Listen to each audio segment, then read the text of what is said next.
Good morning. Happy Sabbath. Today's scripture reading will be from John 3 and 5. Jesus replied, "Very truly I tell you, no one can see the kingdom of God unless they are born again." Jesus answered, "Very truly I tell you, no one can enter the kingdom of God unless they are born of water and the Spirit."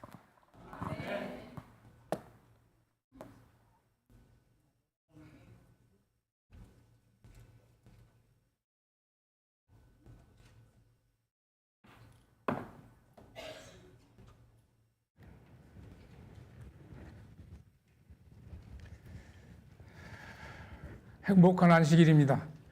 네.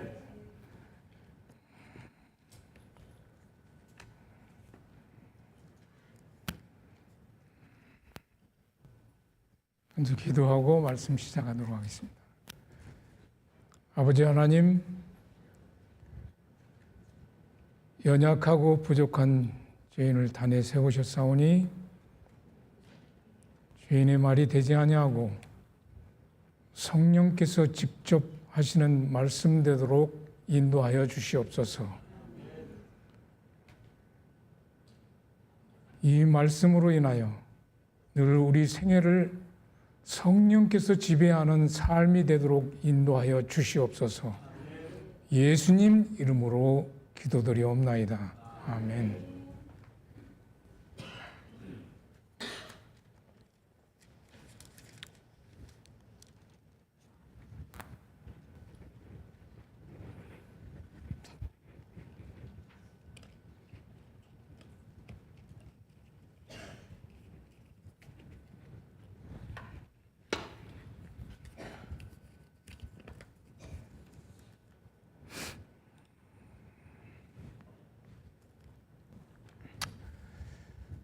여러분, 이제 금년에 유난히 더 많이 더운 것 같아요. 그러죠? 예. 그래서 제가 농사를 조금 짓는데 이 비닐을 깔고 고추를 심었는데 낮에는 이렇게 돼요, 이파리가. 저녁이 되면 이렇게 되고. 그래서 이게 자라지도 않고 계속 그러는 거예요. 그래서 아침 저녁으로 물을 주는데 물이 없으면 이게 다 말라 죽을 것 같아요. 우리 신앙생활도 마찬가지인 것 같아요. 이 성령께서 우리 마음에 역사하지 않으면 우리가 살아있으나 다 죽은 사람이나 마찬가지예요, 사실.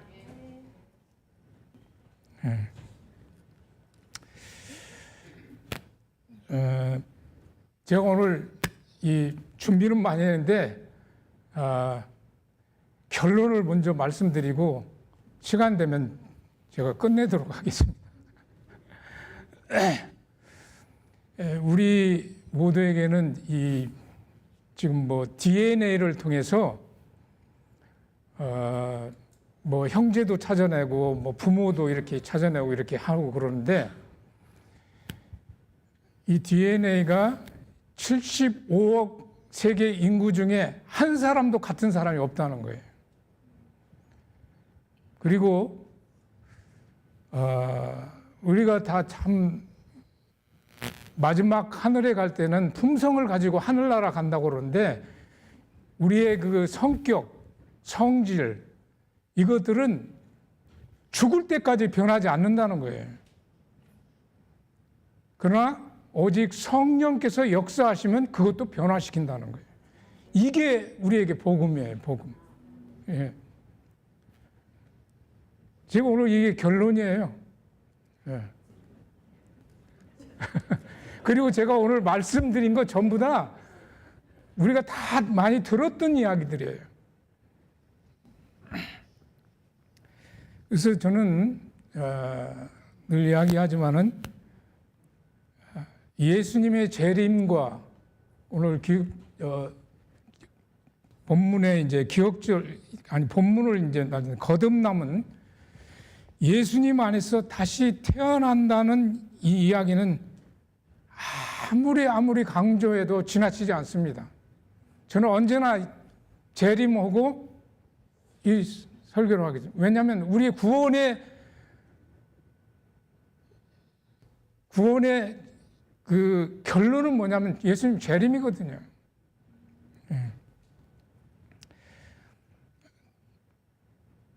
왜냐하면 우리에게 영원한 이 생명이 달린 문제이기 때문에 죽고 사는 문제가 달려있기 때문에 그렇습니다. 지금으로부터 433년 전에 433년 전이면 1592년이에요. 그때는 대한민국이라고 안 했고 조선이라고 얘기했습니다. 조선에 이 일본이 대한민국 이 조선을 침략해 왔습니다. 임진왜란이라고 하는데 일본군은 20만이었고 조선군은 만이었어요. 1만. 이게 20대 1로 싸우는 거였죠. 우리는 이 20대 1로 얼마 동안을 싸운 줄 아세요? 7년 동안을 싸웠어요. 근데 우리는 이때의 명장 이순신 장군을 떠올리게 됩니다. 이순신 장군은 바다에서 23전 23승을 했습니다.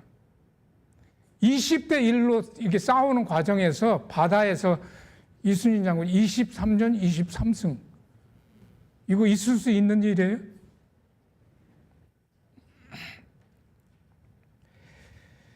이 모든 것이 열세였지만 마지막 그 노량해전에서는 일본군이 전함이 500척이었다고 했어요. 그러나 조선군은 12척밖에 없었어요. 이순신은 그래도 아직도 우리에게는 12척이 있다. 응? 12척이 있다고 이렇게 얘기를 하는 거예요. 그리고 그가 또 부하들에게 한 말은 살고자 하면 죽을 것이고 죽고자 하면 살 것이다. 명언을 했습니다. 이 조선군은 모든 면에서 이렇게 열세였지만은 죽기를 무서워하거나 두려워하지 않는 그 정신 때문에 이순신 장군은 23전 23승을 할 수 있었던 것입니다. 이순신 장군이 부하들에게 한 말, 살고자 하면 죽을 것이고 죽고자 하면 살 것이다 라고 한 이 말은 이미 성경에서 예수님께서 제자들에게 한 말씀임을 생각합니다. 이 마태복음 16장 24절, 마가복음 8장 34절, 누가복음 14장 27절이 그 공관복음에 여기 예수께서 이르시되 아무든지 나를 따라오려거든 자기를 부인하고 자기 십자가를 지고 나를 쫓을 것이니라. 이 말은 영원한 생명을 얻으려면 하나님의 자녀가 되려면 참 그리스도인이 되려면 자기를 부인하고 자기를 나타내지 아니하고 십자가를 지고 나를 쫓을 것이라는 것은 바로 죽어야 한다는 말입니다. 이 로마서 3장 23절에도 모든 사람이 죄를 범하였으며 하나님의 영광에 이르지 못하더니 이 세상 태어난 사람 다 죄인이라는 거예요. 요한복음 8장 43절에 너희는 너희 아비 마귀에게서 났으니 로마서 6장 23절에 죄의 싹슨 사망이니 이 땅에 태어나서 안 죽는 사람 보았습니까? 생로병사 태어나서 병들고 태어나서 늙고 병들어 죽는 길인데 아무도 예외가 없습니다. 그런데 예수님이 이 땅에 오셨습니다. 요한복음 1장 1절, 12절, 13절에 영접하는 자, 곧 그 이름을 믿는 자에게는 하나님의 자녀가 되는 권세를 주셨다고 말합니다. 이는 혈통으로나 육정으로나 사람의 뜻으로 나지 않냐고 오직 하나님께로서 난 자들이니라. 하나님께서 낳았다고 그랬어요. 혈통이나 육정이 아니고. 육으로 난 모든 인간 죄인들은 자기 마음대로 혹은 저절로 하나님의 자녀가 될 수 없기 때문에 그렇습니다. 혈통이나 육정으로 난 사람은 하나님의 자녀가 될 수가 없어요. 하나님의 자녀가 되려면, 참 그리스도인이 되려면 반드시 다시 태어나야 한다는 거예요. 우리는 다시 태어난 예식으로 침례 예식을 합니다. 여기 침례 안 받은 사람 계세요? 예, 우리 교회에서는 침례 예식을, 세례가 아니고 침례입니다.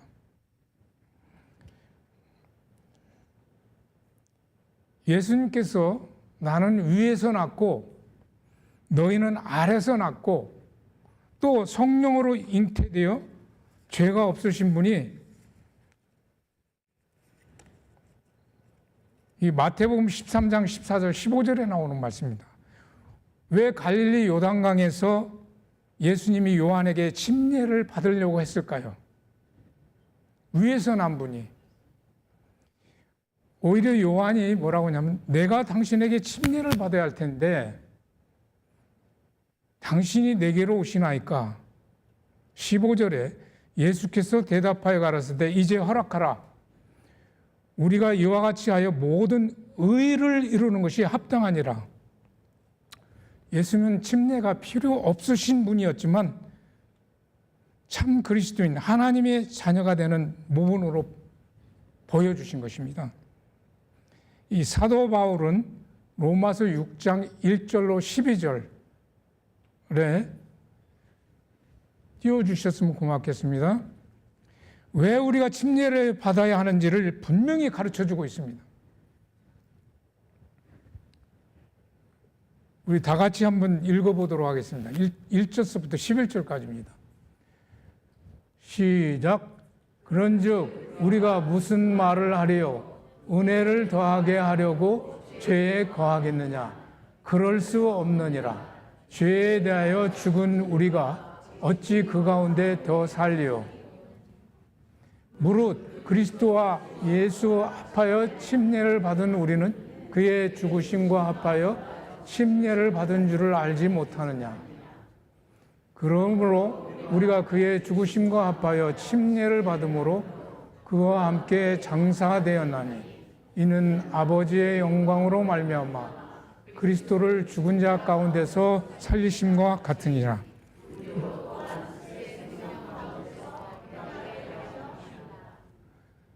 만일 우리가 그의 죽으심과 같은 모양으로 연합한 자가 되었으면 또한 그의 부활과 같은 모양으로 연합한 자도 되리라. 우리가 알거니와 우리의 옛사람이 예수와 함께 십자가에 못 박힌 것은 죄의 몸이 죽어 다시는 우리가 죄에게 종로로 타지 아니하려 함이니 이는 죽은 자가 죄에서 벗어나 의롭다 하심을 얻었음이라. 만일 우리가 그리스도와 함께 죽었으면 또한 함께 살 줄을 믿노니 이는 그리스도께서 죽은 자 가운데서 살아나셨음에 다시 죽지 아니하시고 사망이 다시 그를 주장하지 못할 줄을 알미로다. 그가 죽으심은 죄에 대하여 단번에 죽으시며 그가 살아계심은 하나님께 대하여 살아계심이니 이와 같이 너희도 너희 자신을 죄에 대하여는 죽은 자요 그리스도 예수 안에서 하나님께 대하여는 살아있는 자로 여길지어다. 아멘. 이렇게 사도 바울은 우리가 죄에 대해서 죽고 예수님 안에서 산 자로 이렇게 표현하고 있습니다. 제가 오늘 드린 이 본문은 니고데모가 나오는데 이야기는 우리가 귀가 닳도록 많이 들었습니다. 니고데모는 유대 나라의 신분이 높은 사내들인 회원이었습니다. 그는 엄한 바리새인이었고 성전 봉사 때에도 돈도 많이 기부를 하는 사람이었어요. 부자였기 때문에. 그리고 그런 마음을 가진 부자에서 항상 뭐 곳간에서 인심 난다고 그런 관대한 마음을 가졌기 때문에 다른 사람들로부터 이렇게 존경을 많이 받았어요. 그리고 자기 선한 행위를 자만하는 마음을 가졌기 때문에 스스로 자신은 하나님의 은총을 받았고 자기는 어쩌면 나는 하나님 나와 지금까지 함께 했기 때문에 구원받았다고 확신할 수 있는 그런 사람이었습니다. 요한복음 2장을 이렇게 보면은 성전 정결 때에 매매하는 자들을 쫓아내실 때 이 니고데모가 그 광경을 보고 이분이 메시아가 아닐까 그런 생각을 하게 됐습니다. 아무나 그렇게 할 수 없기 때문에 그렇습니다. 그리고 가서 예언을 연구해 보니까 예수님이 이스라엘 백성들이 그렇게 기다리던 메시아가 분명한 것 같아요. 이분 생각에. 그래서 자기의 그 높은 그 신분이나 여러 가지 그런 것 때문에 예수님을 밤에 찾아갔잖아요. 예수를 만나자 랍비어 이렇게 얘기합니다. 랍비는 선생이란 말입니다. 예수님을 여기서 메시아로 인정하지 않고 선생님 그렇게 부르는 것을 알 수가 있습니다. 그러나 이 예수님께서는 이 니고데모가 온 목적을 다 알고 있었습니다. 오늘 이 본문의 말씀과 같이 내가 단도직입적으로 내가 진실로는 이게 굉장히 중요하기 때문에 계속 거듭해서 이렇게 하는 말씀이었어요. 내가 거듭나지 않으면 하늘나라를 볼 수가 없다. 그러니까 니고데모가 생각하기를 내가 나이가 이렇게 많은데 어떻게 못해 다시 들어가서 다시 태어나야 됩니까? 이렇게 어긋장 놓는 말을 해요. 그러니까 예수님께서 다시 또 한 번 진실로 네가 물과 성령으로 거듭나지 아니하면 하늘나라에 이번에는 뭐라고요? 들어갈 수가 없다고 하는 거예요.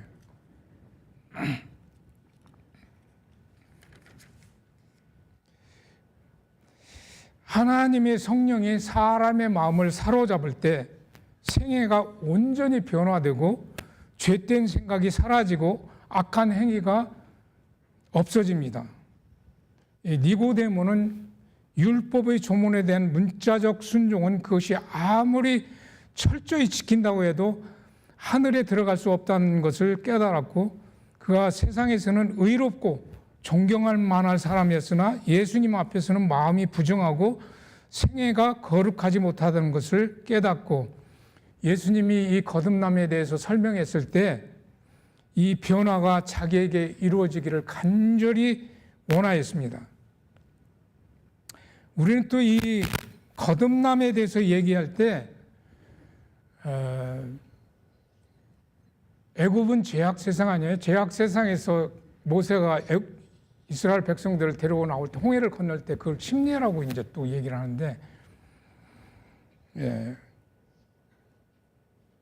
우리는 성소에서 행해지는 일들을 통해서 죄지은 인간이 어떻게 구원받을 수 있는지 그 단계마다 그 모든 것들 상징을 통해서 우리에게 잘 가르쳐 주고 있어요. 구원의 청사진이에요. 성소는.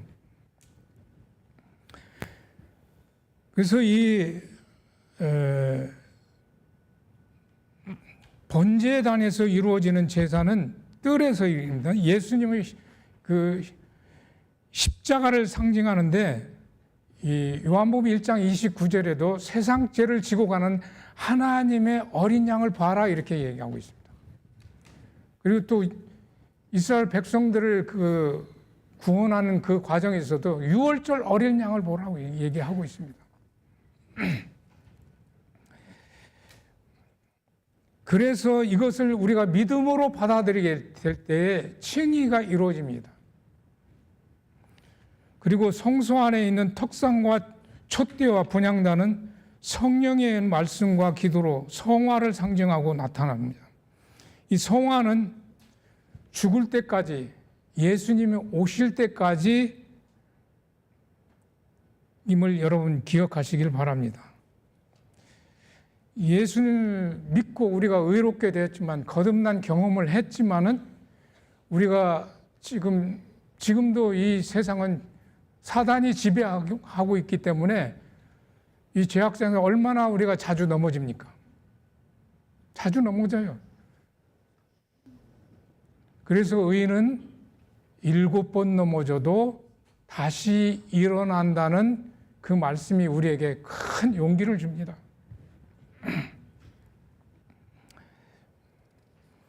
지성소 사역은 어떻습니까?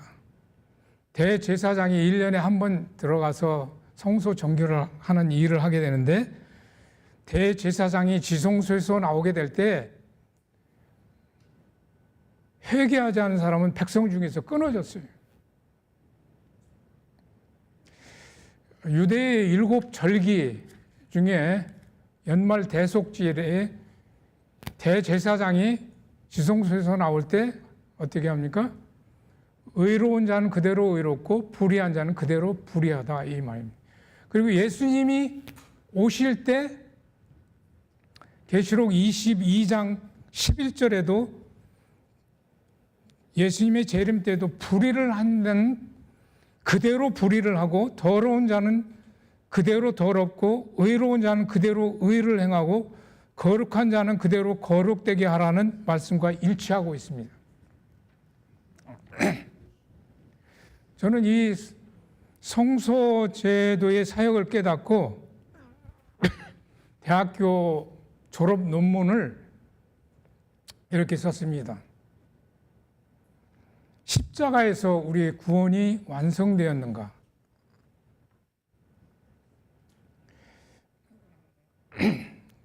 우리 교회 내에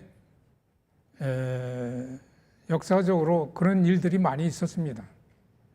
십자가를 통해서 구원이 완성되었기 때문에 더 이상 어떤 심판이나 조사 심판이나 지금은 이제 그 말을 우리가 재림전 심판으로 이렇게 바꿔서 말을 하기도 하는데 이렇게 필요 없다는 거예요. 예수님 십자가에 다 구원을 완성시켰는데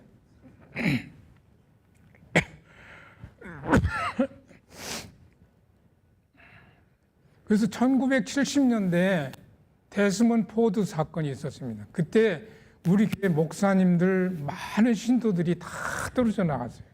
십자가로 다 이루어지는데 뭐가 무슨 심판이 필요하냐. 오늘날에도 이상구 박사 같은 사람들 또 박영호 목사 같은 분들 참 유명한 분들이에요.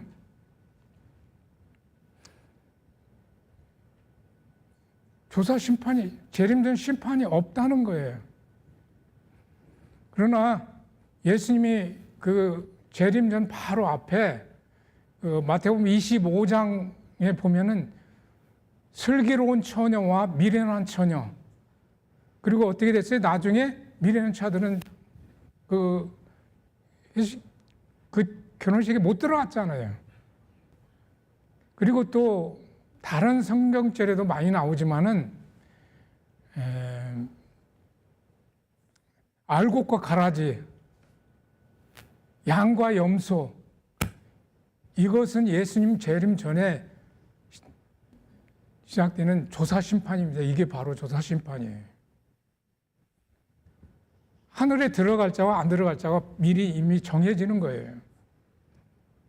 그게 재림 전 심판입니다.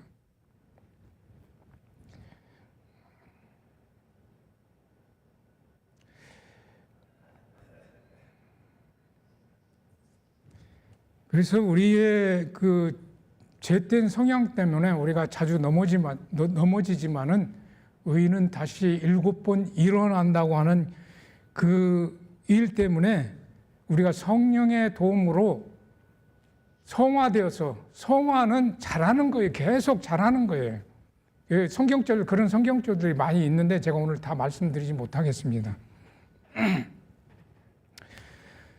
영광에 이르게 되는 예수님의 재림이 구원의 완성입니다. 십자가에서 완성이 아니에요. 십자가는 우리가 죄인이 구원받을 수 있는 길을 열어놓은 거예요. 그래서 이 성소 제도나 뭐 여러 가지 일들을 이렇게 그 비유들을 이렇게 통해서 이렇게 보게 될 때 구원의 완성은 예수님의 재림입니다.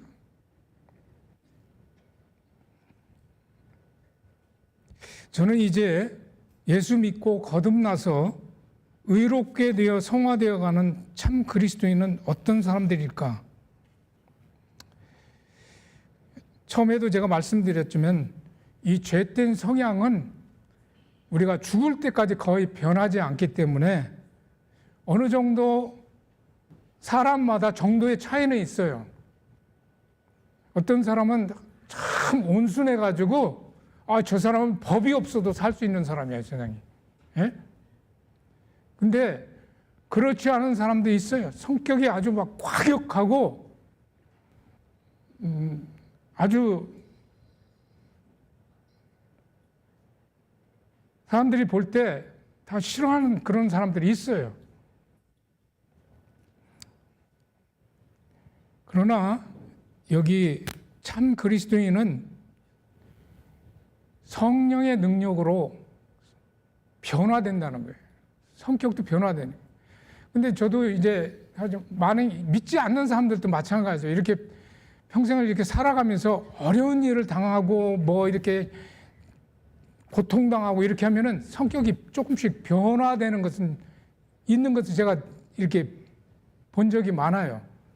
그렇지만은 본질적으로 변하지 않는다고 그래요. 오직 성령께서 역사하실 때만이 그 우리의 못된 기질들, 그래서 하늘에 갈 때 우리가 품성을 가지고 하늘에 간다고 얘기하고 있습니다.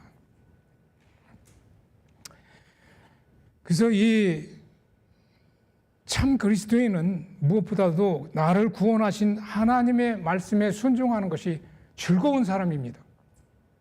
왜? 나를 구원해 줬기 때문에. 이 말씀이 베드로전서 1장 23절에도 너희가 거듭난 것이 뭘로 썩어질 씨로 된 것, 썩지 않을 씨인데 이게 하나님의 말씀이라고 했습니다.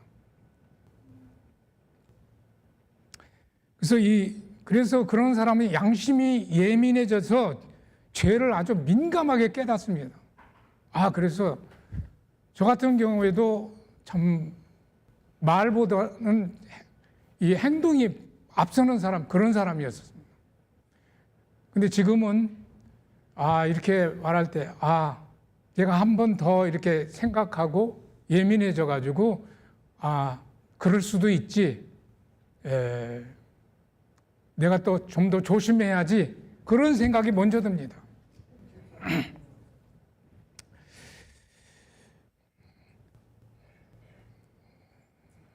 왜냐하면 우리를 구원해 준 이 말씀에 순종하는 것이 제일 즐거운데 그것은 영원한 우리에게 생명을 주셨기 때문에 그래요. 영원한 그 생명의 그 가치에 대해서 여러분 생각을 해봤습니까? 얼마나 많이 생각해봐요. 그래서 우리는 그 양심이 예민해져서 죄를 버리게 됩니다. 인간의 의지나 결심으로 살아가지 않고 전적으로 성령께 의지하는 그런 삶을 살아갑니다.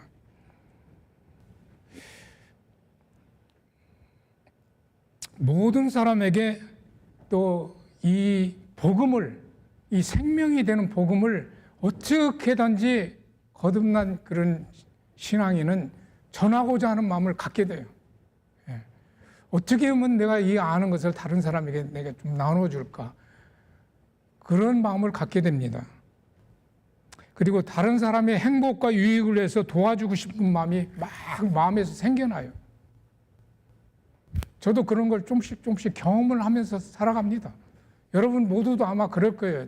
좀 옆에서 좀 어려운 사람이 있으면 좀 도와주고 싶고, 어떻게 하냐, 우리 좀 교인 좀 만들어 보고 싶고, 그런 생각 들잖아요.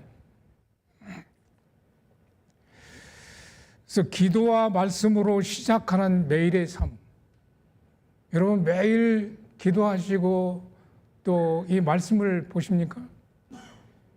매일 5장씩 이 성경을 이렇게 보는데, 보지 않는 날은 마음이 그냥 막 굉장히 막 찝찝하고 막 그래요, 그냥. 여러분 그런 생각 안 듭니까? 우리가 말씀에 순종함으로 예수님을 닮아갑니다. 그래서 그리스도 안에서 성령의 인도하심으로 성장하는 것입니다.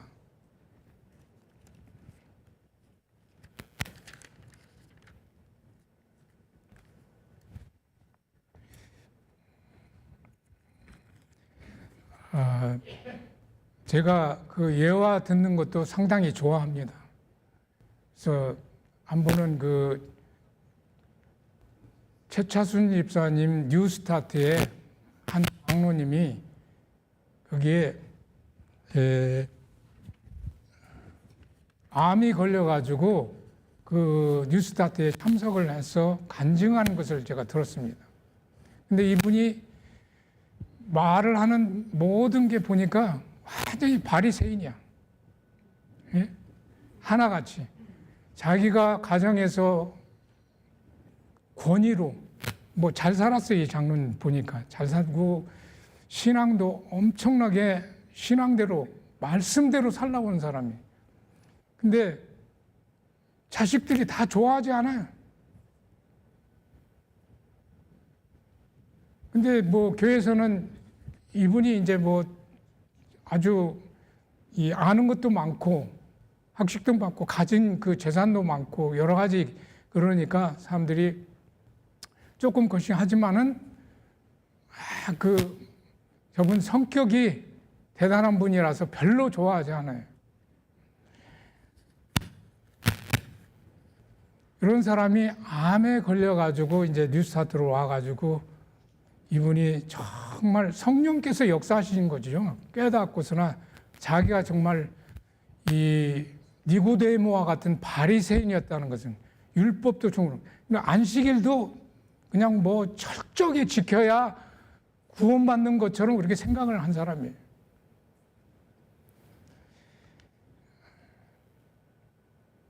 안식일에 자녀들이 뭐 졸거나 그러면 뭐 안식일에 존다고 막 성질내고 이렇게 화내고 이런 분이에요. 심지어 이 자식들이 자기 아버지니까 할 수 없이 이렇게 뭐 따르고 이렇게 하는 거지 좋아서 따르는 게 아니에요. 이분이 이제 암에 걸려가지고 와서 그런 것을 다 깨닫고 자녀들을 다 불러가지고 내가 너희들에게 이 신앙의 모본을 이렇게 잘못 보였다. 그러면서 이 나를 용서해 달라고 그렇게 하고 또 자기에게 자기가 좀 잘못 이 마음에 좀 걸리는 그런 사람들 다 이렇게 불러가지고 사과를 하고 용서를 빌었어요. 그러고 나서 나니까 이 사람이 성령께서 역사하신 거, 나는 이제 죽어도 좋겠다. 그런 마음을 가지고 사는데 오히려 병이 다 나은 거예요. 그래가지고 간증을 하는 모습을 제가 들었습니다. 죽고자 하면 살 것이라는 말이 여기에 해당이 됩니다.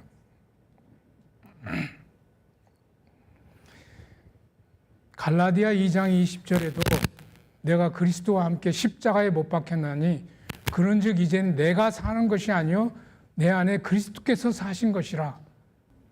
그런 사람은 분명히 성령의 열매를 맺습니다.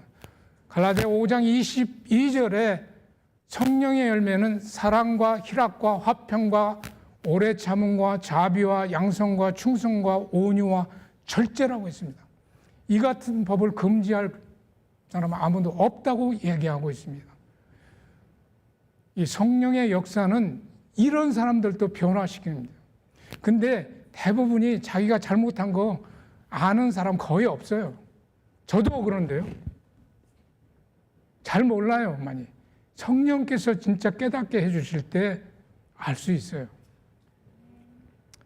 이 사도 바울은 내가 매일 죽노라고 했습니다. 우리는 매일이 아니라 매 시간이 아니라 매 순간마다 죽음으로 성령의 인도함 따라 거듭나고 성화되어 이 땅에서도 영생을 맛보며 주와 함께 사는 저와 여러분 되시기를 바라면서 오늘 말씀을 마치도록 하겠습니다.